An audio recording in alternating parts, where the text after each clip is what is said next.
In bipolar junction transistors, irrespective of whether it is a NPN BJT or PNP BJT, the currents IC and IE can be related by a quantity called alpha. And how we define alpha? Alpha is simply the ratio between the collector current IC to the emitter current IE. Then again, we define alpha parameter, the alpha quantity, under two modes, once in DC mode and once in AC mode. In DC mode, we whatever alpha we define, we call it alpha DC, and in AC mode we define alpha as alpha, we refer to the alpha quantity in the AC mode as alpha AC. So let us discuss one after another. How do we specify this alpha DC, and how do we express this alpha AC? In the DC mode, as I said, alpha DC is simply the ratio between the current IC and IE, where IC and IE are the collector current and the emitter current at a certain point of operation on the output characteristics. So what are IC and IE in this ratio? These are the corresponding collector current and emitter current at a point of operation, at some operating point on the output characteristics. Let's say we choose a operating point to be located somewhere here, and here we are interested to find out the alpha DC. So alpha DC, how we define it, is simply the IC by IE. So at this point, what is the value of IC? So I can get the value of IC by drawing a perpendicular line from this point to this IC axis. So I can get the value of IC over here. And how will I get the IE value? I know that at this point IE is 6 milliampere, because this whole curve itself is for IE is equals to 6 milliampere. So therefore I can simply put the value of IC and the corresponding IE, and this value, whatever I get, this whatever numerical value I get, that gives me the alpha DC value. This gives me the alpha DC value at this very point. So I can calculate alpha DC at any operating point where I am interested. So I have calculated alpha DC here. I can also choose to find out the alpha DC over here. So for that I have to get the corresponding IC value and the corresponding IE value, and get out the ratio between IC and IE, and that will be my alpha DC at this operating point. So this is how we are defining alpha DC for a BJT. Now we should be taking very much note of it, that the IC and IE which we are talking about in this equation, alpha DC equals to IC upon IE, these currents are due to the majority charge carriers in the BJT. And since we are writing alpha DC is equals to IC upon IE, I can simply write that IC is equals to alpha times IE. So I can easily write that IC is equals to alpha DC times IE. And this current, this IC current, this is only due to the majority charge carriers. So to be more specific, this is IC majority which we have been referring to. So we have earlier subdivided the collector current into two components. One is IC majority and the IC minority. In the common base configuration we wrote it like ICBO, which is the minority collector current. So in this here equation, this IC majority is alpha DC times IE. So I should better write this IC majority is equals to alpha DC times IE. So by this equation, and when we know that IC majority is simply alpha DC times IE, I can put this value of IC majority into this equation, and hence write down that IC is equals to alpha IE plus ICBO. So that is what I have written over here. So IC is equals to IC majority plus ICBO, of which IC majority can be simply written as alpha DC times IE, and hence this whole equation becomes IC equals to alpha DC IE plus ICBO. Okay, to be more specific, I can use the subscript DC here. So this is how this equation is an important equation which involves the quantity alpha DC, to be very specific. Now in the AC mode, how do we define the alpha? Alpha AC is defined as a small change in IC divided by a small change in IE for some VCB is equals to constant. So for some constant value of VCB only, I can calculate the parameter alpha AC. So on the output characteristic, let me show how alpha AC can be calculated.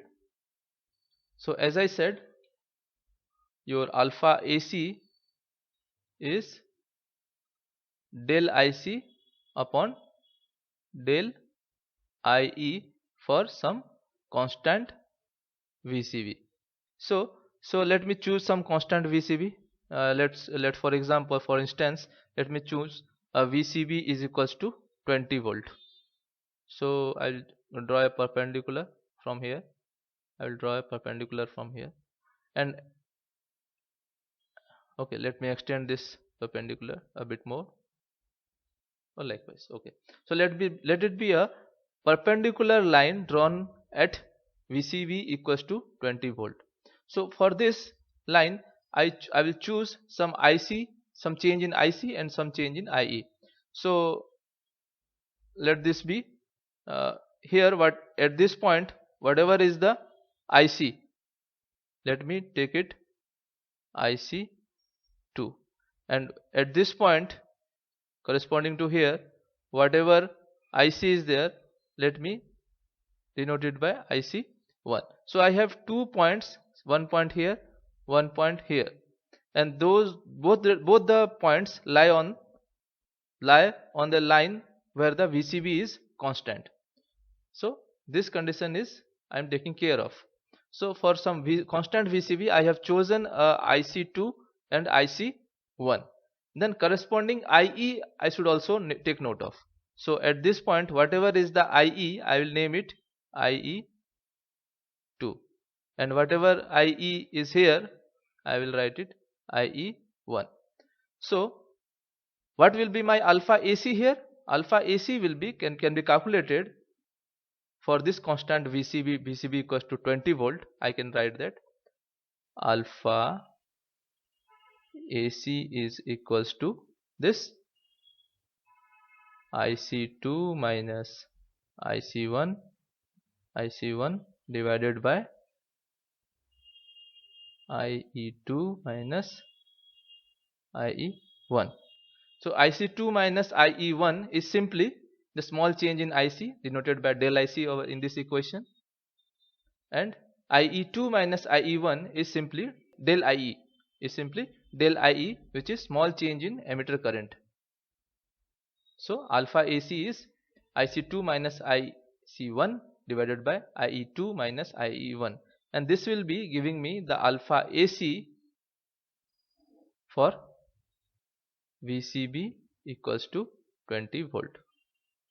Okay, del IC by del IE at what constant value of VCB? VCB equals to 20 volt. So for this VCB equals to 20 volt, I can simply calculate alpha AC as by this equation. I will get from the characteristic what is IC2. I will get from the characteristic what is IC1. Similarly, what is the value of IE2 and what is the value of IE1, the difference. So the ratio of both the differences will give me alpha AC for VCB equals to 20 volt, and I will get a numerical value, and that numerical value will be the value for alpha AC. And in most of the situations, the alpha AC and alpha DC are quite close to each other. We just saw that the way of calculation of alpha DC is completely different the way we calculate alpha AC. Still, in most of the cases, the alpha AC and alpha DC are very close. If one is 0.97, the other may be 0.967, like that. So they are very close, numerically they are very close to each other. So in most of the situation you can you can assume that once you know alpha DC, you can use it for alpha AC also, or you can say if you know alpha AC, you can use for alpha DC. Why? Because they are very close, they are almost equal, but not equal, but they are almost equal. And the typical range of this alpha parameter in most of the BJTs lies between 0.90 to 0.98. This is the typical range of alpha quantity in for different BJTs. So how much it is, it will depend upon the BJT. For some BJT it will be 0.96, for some other BJT it may be 0.97, but it will still, for any BJT, it will lie between 0.90 to 0.98 typically. So you cannot expect some BJT having a alpha of 0.5 or 0.4. You cannot expect this. The typical range of alpha in BJTs is from 0.90 to 0.98. So basically what it is, this alpha, what it is, it has the significance that it quantifies that how much of majority charge carriers moving from emitter, how much of majority charge carriers moving from the emitter layer contribute to the collector current. This is what the alpha quantity tries to quantify. How much of majority charge carriers from emitter layer, which it is moving towards collector, they actually contribute to the collector current. But this is what the alpha parameter quantifies. So by now you already know that this is the output characteristics of the BJT in common base configuration. So in this output characteristics we can observe a very important phenomena that is taking place, and we have not been talking about that up till now.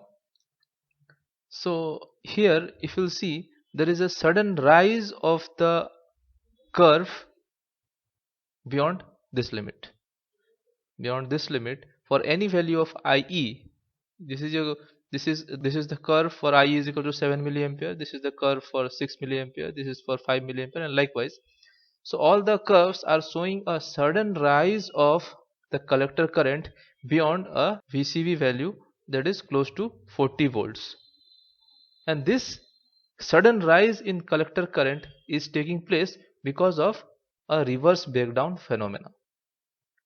Okay, this sudden rise of the collector current beyond VCB equals to 40 volt is occurring due to a reverse breakdown voltage. So let us discuss about this thing. What happens, as you have already seen, we are reverse biasing the base collector PN junction in the common base configuration of the BJT.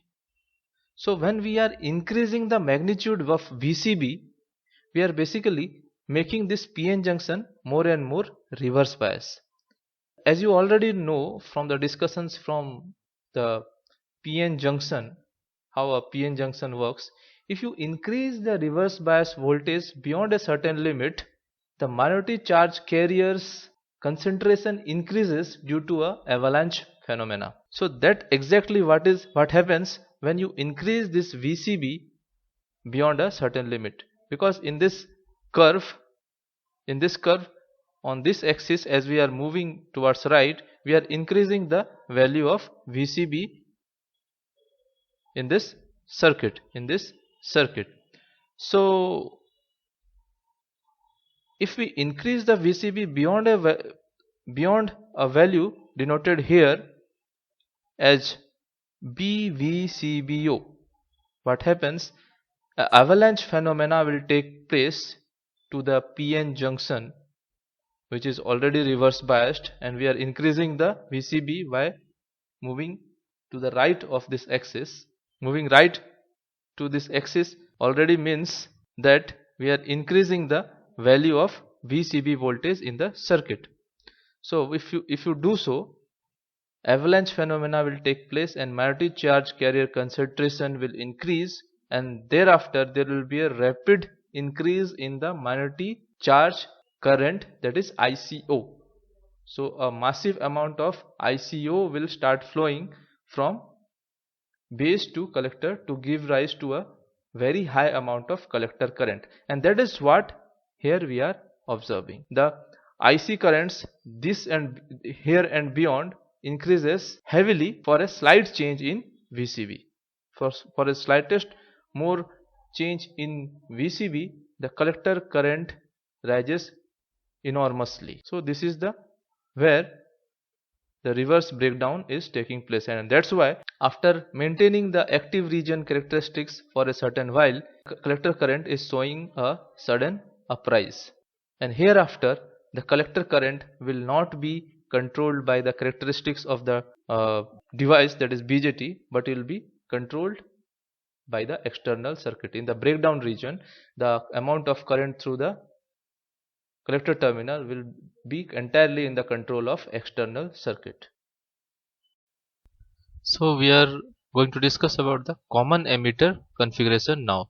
So common base configuration we just discussed, and the next configuration of the BJT that we should study, we are going to study, is common emitter configuration.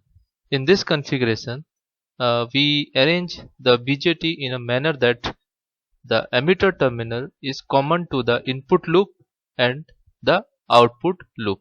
The input loop comprises the base emitter PN junction with the DC power supply, and the output loop comprises of the collector base PN junction along with the DC power supply, which controls the VCE voltage. So this is the arrangement of common emitter configuration with NPN BJT, and here is the common emitter configuration with the PNP BJT. So as is expected, the emitter terminal is common in between the input loop as well as the output loop. So the emitter terminal is common between the input loop and the output loop of the common emitter configuration circuit, and the emitter terminal is the terminal which is connected to the common ground reference. So this is how the NPN as well as PNP BJT are arranged in the common emitter configuration. So here we have the NPN BJT. For a demonstration purpose, the construction diagram has been used, and here we have used the construction diagram of PNP BJT. But the general trend is we should better replace the construction diagram by the circuit symbol, and the circuit symbol for NPN BJT should be like this, and the circuit symbol for PNP BJT should be like this, and this should be put into the circuit while doing most of the analysis in future.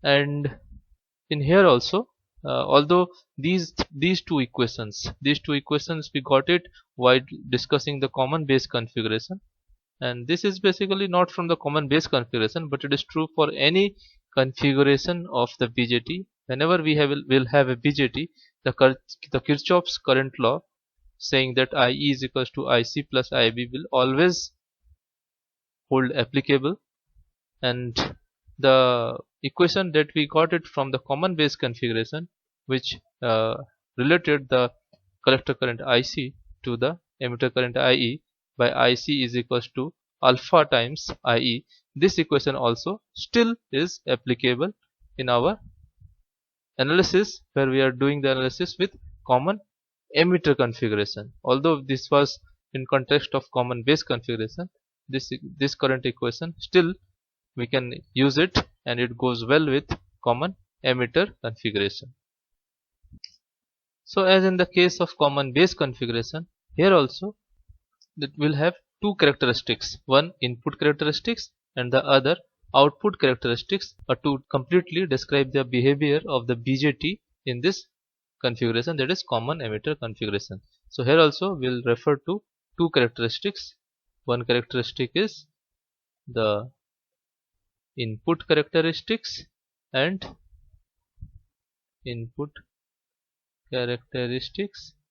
the second characteristic is the output characteristics. So Like in the manner we did it for the common base configuration, we had input characteristics and output characteristics. Here also we'll have the input characteristics and output characteristics to completely represent the behavior of the BJT in the common emitter configuration. So let us discuss how the input characteristics and how the output characteristics are drawn. So as we can identify in the common emitter configuration of the BJT, this is the input loop and this is the output loop. And so the input characteristics as expected is a plot between the input characteristics is a plot between the input current IB versus input voltage VBE for different values of output voltage. So for different values of VCE.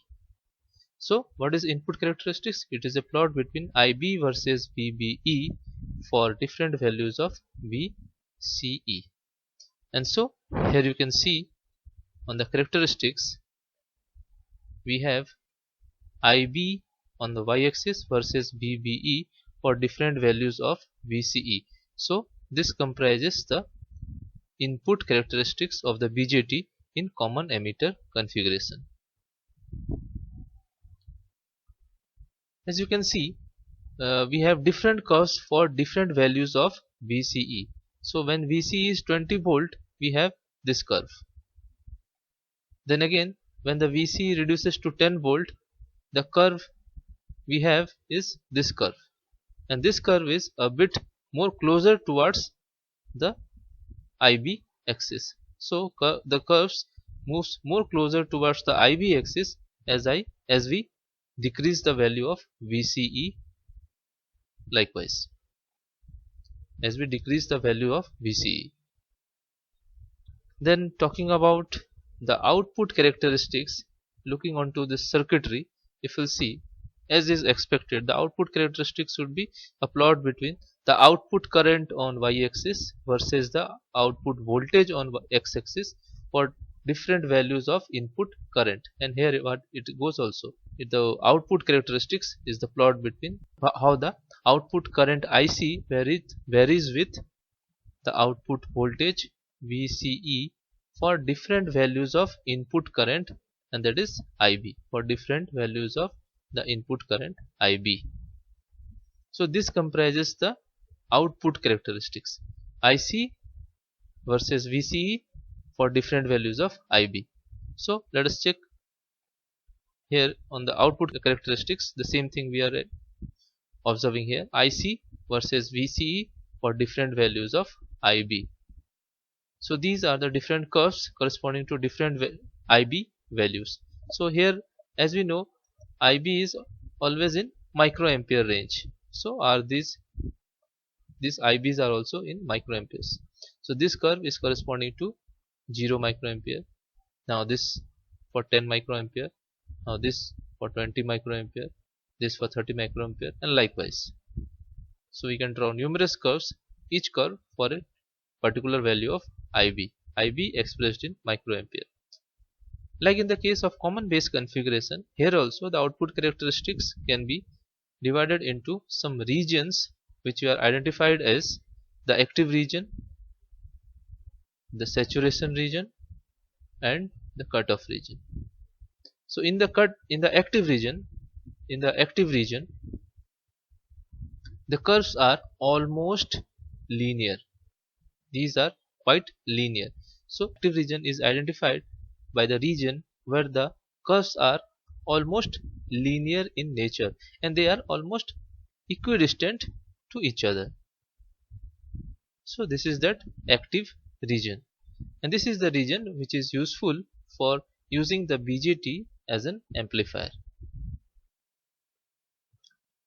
Then cutoff region here is that region which lies below the curve corresponding to IB equals to 0 microampere.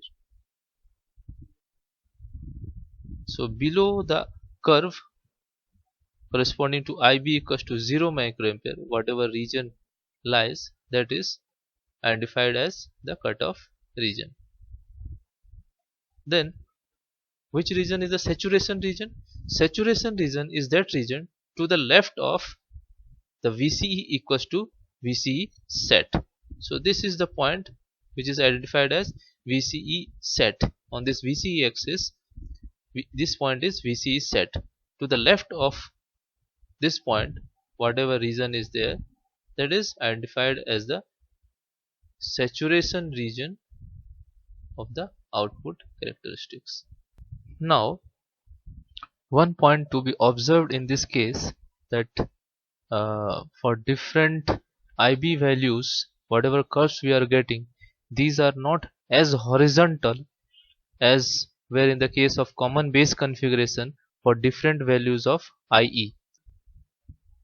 And another observation to be made here is that in the case of common base configuration, when the input current IE was 0, the output current IC was almost equals to 0 and was equal to the magnetic current ICO only, and which was so very less that IE equals to 0 curve lied almost on the x-axis. Here you can see it lies almost on the x-axis for IE equals to 0.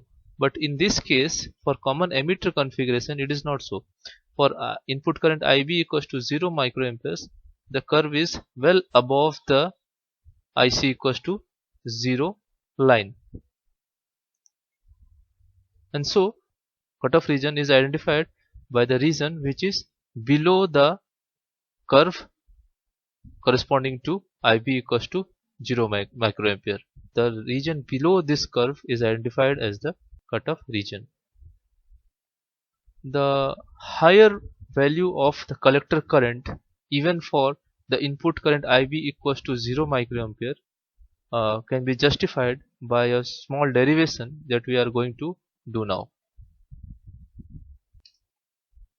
Like in the manner in the common base configuration, when the input current IE was equals to 0, at that time whatever collector current existed, we called it ICO, and we specifically said it to be ICBO, that is collector magnetic current in the common base configuration. So similarly here in common emitter configuration,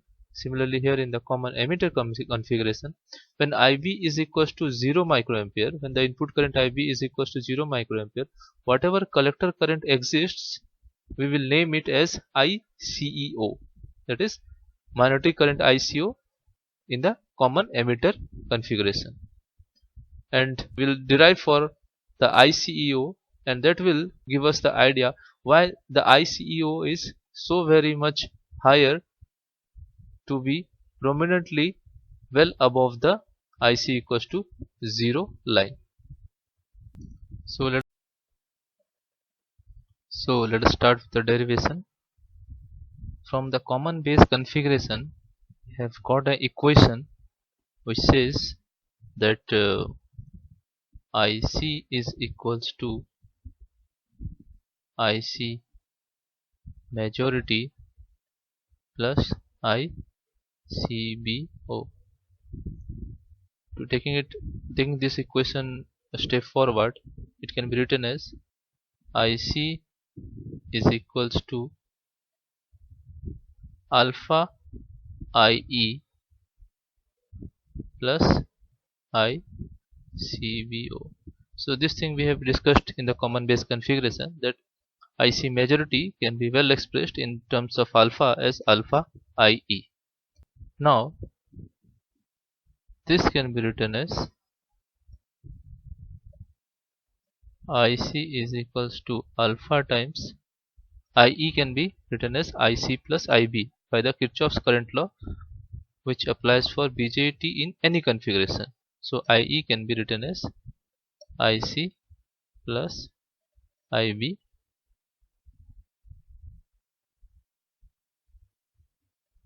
plus ICBO. Taking IC terms to the left hand side, will give me 1 minus alpha times IC is equals to alpha IB plus ICBO. So solving for IC will give me IC is equals to alpha IB upon 1 minus alpha plus ICBO divided by 1 minus alpha. So this is an important equation that will help us deduce very important results.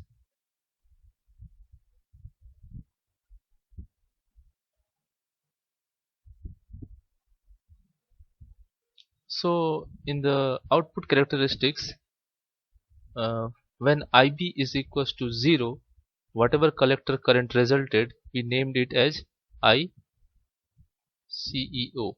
and that resided well above the IC equals to 0 line. So we will solve for ICEO and we'll get some result. We'll get ICEO by analyzing this very equation. So ICEO is that IC which results when IB is equals to 0. So in this equation we have got equation for IC. So we'll put IB equals to 0 in this equation. So this will give me putting IB equals to 0 in this equation will give me IC is equals to ICBO divided by 1 minus alpha. So this is something when I have put IB is equals to 0. So comparing these two equations, I can conclude that ICEO is equals to ICBO upon 1 minus alpha. So I can write ICEO is equals to ICBO by 1 minus alpha. So let me assume a typical value of alpha, let's say 0.996. In that case I can write that ICEO for this very case ICEO will be equals to 250 times ICBO. So let's say if the ICBO is so less as 1 microampere, in that case ICEO at that time ICEO will be equals to 0.25, not microampere but milliampere. So I can rewrite ICEO is equals to 0.25 milliampere when ICBO is equals to 1 microampere. So there is such a large difference between ICBO and ICEO. So even for IB equals to 0 microampere, I am getting such a large value of ICEO, and so that is what we observe in the common emitter output characteristics. Even for IB equals to 0 microampere, we have the curve corresponding to the IB equals to 0 microampere lying well above IC equals to 0 line. So even for IB equals to 0 microamperes, the IC resulting is ICEO, and this ICEO is such large that it resides well above IC equals to 0. This is IC equals to 0 line, and IC equals to ICEO is well above the IC equals to 0 line.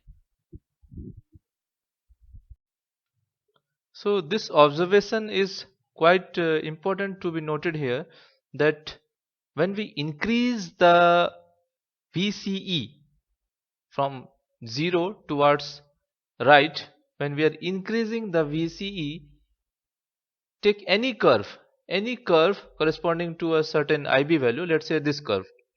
Let's say for IB equals to 10 microampere, I select a curve. When I am changing the VCE on the x-axis, the collector current is getting influenced. The collector current is increasing. When I am increasing the VCE, the collector current is also increasing for this level of base current, that is 10 microampere. IB equals to 10 microampere.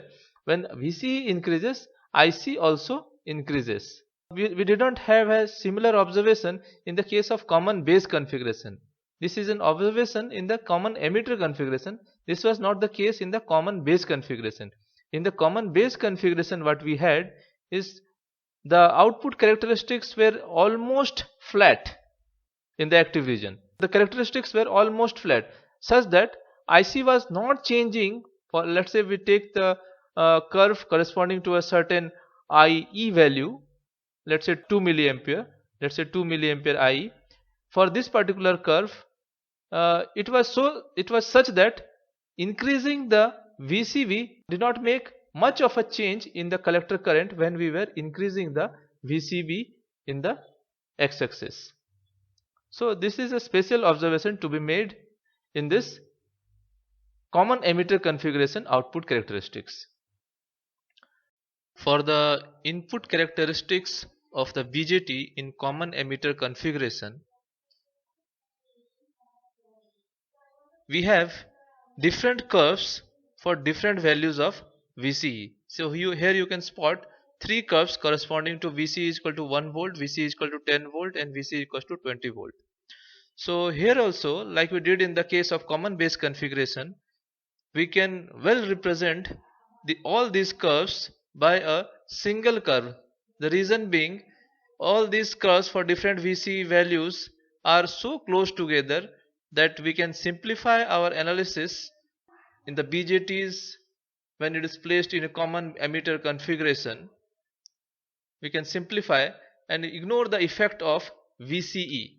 So because the difference by taking different value of VCE is so less, so what we can do, we can represent these multiple curves, numerous curves, by a single curve. So if we represent by a single curve, the characteristic will look somewhat like this.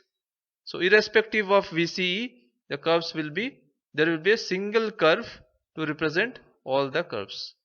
And then in a similar way, the way we did for the common base configuration, then we can apply the piecewise linear model approximation, and then this single curve also will look somewhat like this. How it will look? It will look somewhat like this, a linear curve like this, and then with a constant slope we'll get a curve like this linearly. So this is a linear segment and this is also a linear line segment. So this will represent, this single curve will represent this input characteristics. Here we are ignoring the effect of VCE and we are applying the piecewise linear model. Then adding to the approximation, what we can do, we can ignore this slope of the curve, and hence resistance offered by this base emitter PN junction. So in doing so, we'll add another layer of approximation which will change this representation of the curve by piecewise linear model, which will look somewhat like this. So the curve will look somewhat like this. So a straight line segment up to the threshold voltage, and then again a perpendicular line segment showing that there is zero resistance offered by the PN junction. So this is the same thing, this is the same approach we did it for the common base configuration over here. Over here what we did, we represented curves for different VCB with a single curve. So we assumed that there is no effect of VCB because the difference is very less when we are changing the VCB. And then we applied the piecewise linear model and then the simplified approximate model, which gave you a chance to ignore the resistance offered by the PN junction. So like the way we defined alpha in the case of common base configuration as the ratio between the output current IC and the input current IE, in a similar manner in a common emitter configuration we define a quantity called beta, which is the ratio between the output current IC by the input current IB. So here also we have the quantity beta to be defined in two modes, once in DC mode and then in AC mode, once in DC mode and once in AC mode. In the DC mode it is simply the ratio between the collector current and the base current, that is beta DC, is simply defined as IC by IB at a particular operating point. So what is an operating point? I can show you in the diagram on the output characteristics of the common emitter configuration BJT. So what will be beta DC is, let's say we choose a operating point over let's say here. So at this point what is the IC and what is the IB?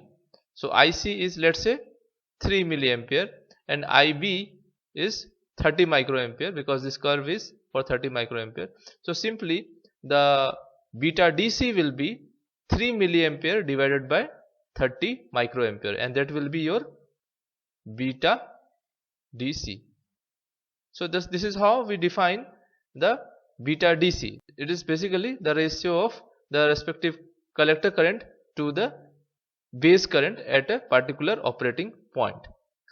Then coming to the AC mode, we define the beta AC as a small change in collector current IC divided by a small change in base current IB at a particular VCE keeping constant. That means by keeping the VCE voltage to be some constant value. So let me show you how this beta AC is calculated on the output characteristics. So see over here, we define beta AC as del IC divided by del IB at particular value of VCE keeping constant.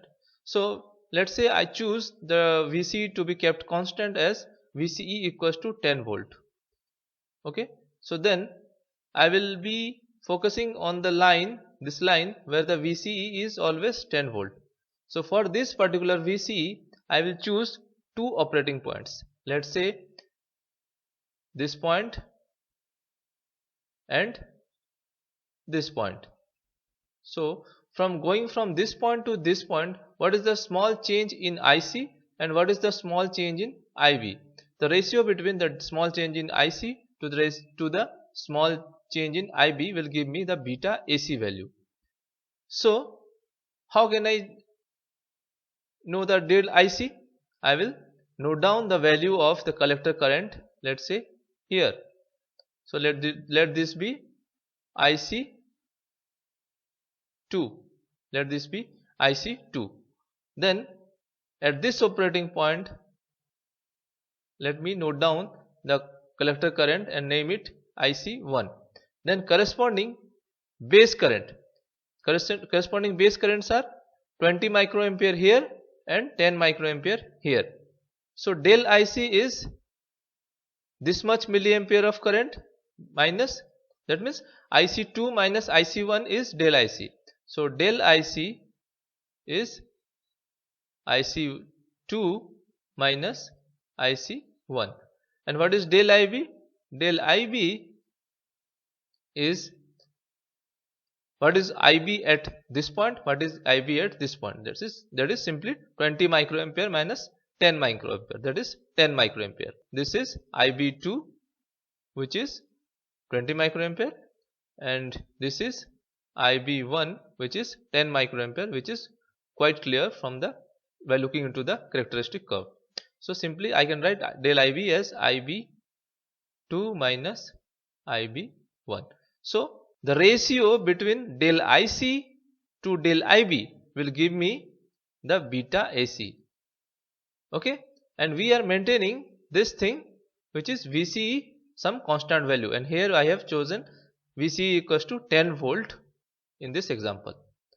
So this is what beta AC is, and this is how the beta AC is calculated. Beta DC is also called as HFE value, where F and E are here written in capital. Beta DC is otherwise written as small h subscript FE.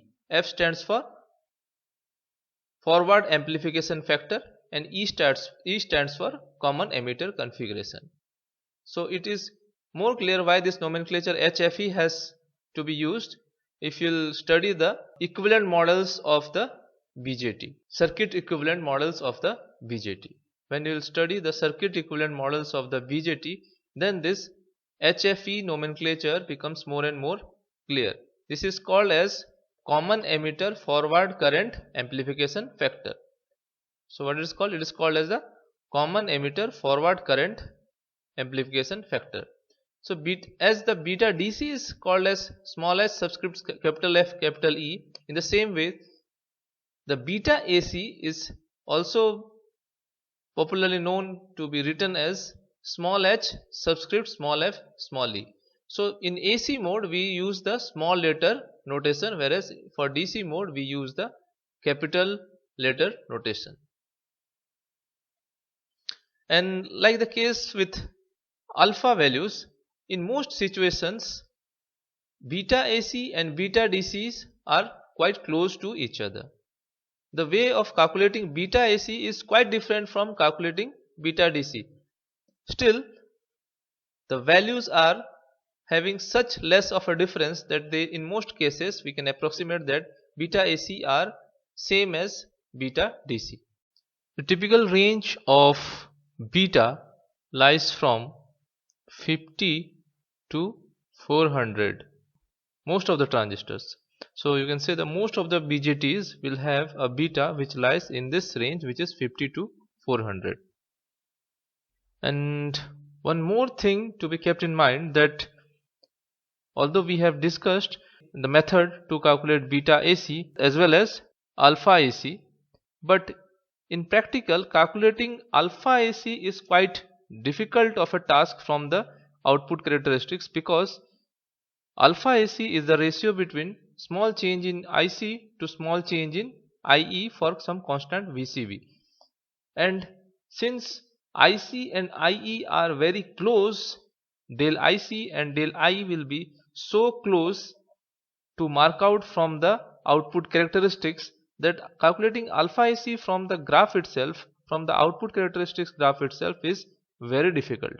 But beta AC can be calculated from the output characteristics very easily, because there is much of difference between the IC and IB, and that can be easily spotted from the output characteristics. Because we can easily calculate beta AC from the output characteristics and not alpha AC, so what we do not calculate usually the alpha AC from the output characteristics, but the better way is to calculate beta AC from the output characteristics and then to use the beta AC to get alpha AC, then to use the beta AC calculated to find out alpha AC, because we can always derive a relationship between alpha and beta, which we have not yet derived but will derive in coming discussions. So we try to get a relationship between alpha and beta can be calculated, beta AC can be calculated from the output characteristics, which helps then to get the value of alpha AC. So now we are going to derive some important relationships, and we'll start off with deriving a relationship between alpha and beta. So we know that alpha is nothing but the ratio between the collector current and the emitter current. So we know that alpha is the ratio between collector current and the emitter current.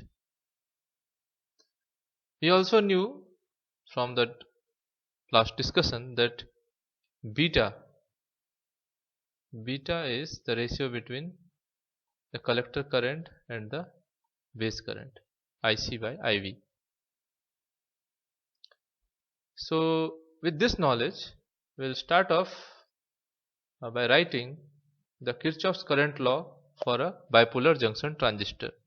So this gives me IE is equals to IC plus IB. So this is Kirchhoff's current law for a bipolar junction transistor. So here in this equation I will try to express IE in terms of IC. So writing IE in terms of IC will give me IC upon alpha. IE is same as IC by alpha. Then this equals to IC plus IB. Then IB I will try to write it in terms of IC. So IB in terms of IC is IC upon beta. So this is IC upon beta. So this gives me equation which is 1 upon alpha is equals to 1 plus 1 upon beta, because taking IC common on the right hand side will cancel out with this IC and it will leave us with 1 by alpha equals to 1 plus 1 by beta. Solving a step further will give me alpha in terms of beta, which is alpha is equals to beta by 1 plus beta. Then for the same equation, for the same this equation, if I'll solve for beta, then I will get beta in terms of alpha. So I will get beta is equals to alpha by 1 minus alpha. So these are two important equations. One tries to express alpha in terms of beta, another tries to express beta in terms of alpha. That means if we know this equation, by this equation if we know beta, I can always get alpha. Or otherwise, by using this equation, if I somehow know the alpha value of the BJT, then I can always calculate the beta for that particular BJT. So knowing alpha or beta, any one of these makes us in a position where we can calculate the other parameter. Then we have already discussed and derived the ICEO current, the minority current in the case of the minority collector current in the case of a common emitter configuration, which we called it ICEO, which is also the current collector current when the base current is 0. That current we named it as ICEO. So we expressed ICEO in terms of the ICBO as ICO is equals to ICBO divided by 1 minus alpha. By using this relationship we have written here, we get that 1 by 1 minus alpha, 1 by 1 minus alpha can be written as beta plus 1. So if this is true, then I can modify this equation over here. I can modify this equation over here to this form. I can write ICEO is equals to beta plus 1 ICBO. And we already know that the typical value of beta for any BJT will lie in between 50 to 400. So it is anyway going to be much greater than 1. So I can approximately write that ICEO is approximately equals to beta times ICBO. So these also are two very important equations which can be used during problem solving. So this is an approximate thing, the second one is an approximate thing, and this is the exact relationship. Another important relationship we can take note of, and that relationship we can get by starting off again with the Kirchhoff's current law, which says IE is equals to IC plus IB. So this is the Kirchhoff's current law for the bipolar junction transistor, and we know that beta is a ratio between IC and IB. Since this is true, so I can write IC in terms of IB as beta IB. So this lets me to write IE is equals to beta IB plus IB. So this can be again written as beta plus 1 IB.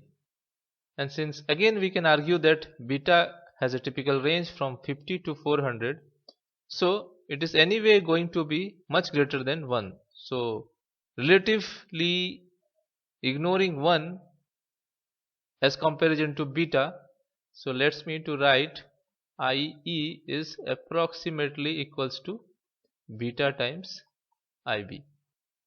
So these two set of equations are again are going to be very useful while solving problems. So these two equations tries to express IE in terms of IB.